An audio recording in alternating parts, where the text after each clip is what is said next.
All right, so let's talk about the day after the Super Bowl. You don't read the reviews, but your buddies were all chiming in on how you did. What were you hearing?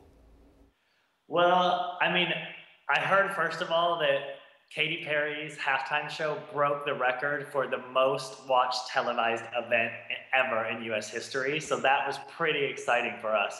Something like 118.5 million people tuned in to her halftime show. So that was big news. Of course, there's a lot of news about Missy Elliott, Lenny Kravitz, Katy, how everybody felt about the guests. And the Sharks seemed to be a pretty big news story for everybody. Yeah, So I got hit up a lot about the Shark. the left shark. The left shark seemed to take a lot of hits. And you were saying, I read some of the reviews. You're saying like that's what the guy was supposed to be doing, or the dancer was supposed to be doing.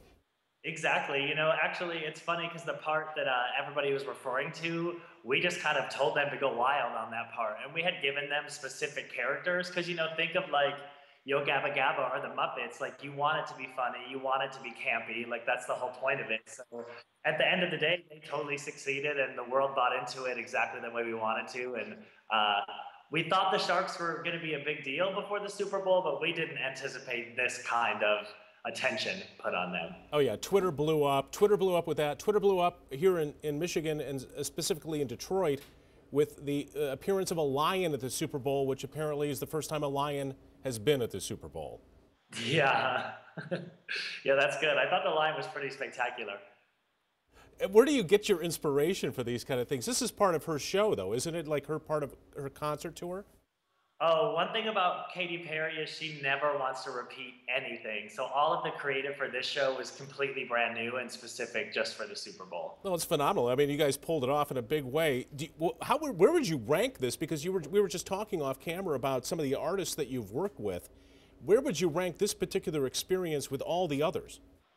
You know, it's funny because for me, I'm not a sports fan. So I, of course, knew the Super Bowl was a big deal, but it was the days leading up to the Super Bowl where I started getting texts from friends and family just like around the world wishing me luck. And I started feeling like, wow, this is a really big deal. So for me, it's really come in as one of the best, most exciting things I've ever done. You know, working with Madonna at the beginning of my career was really exciting because it was like my first choreography job. So to book something that big, and Madonna's from Michigan, I'm from Michigan, like that felt really exciting at that time. But you know, 8 years down the road, here I am, and Super Bowl is definitely like at the top of my list. Yeah, it was very cool. Now, here's the other question everyone wants to know. Did Katy have to pay? Did Katy have to pay? No, Katy's not going to pay to play. That's not how she rolls.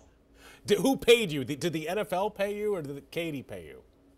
Well, Katy pays me, but that's normal. I always get paid through Katy's production company, you know, so she gets paid and then we get paid through her company. Would you do the Super Bowl again? Yeah, I'm hoping they ask me back next year. I'm ready. All right. Well, it was a great show again. It got a ton of buzz, like you said. Everybody was watching it. You should be proud of yourself. We're proud of you because you're from Michigan. Thanks for talking with us tonight. Hey, guys, I really appreciate it. Thanks for taking interest. You got it. Awesome. Thank you. Thanks, guys. Take care.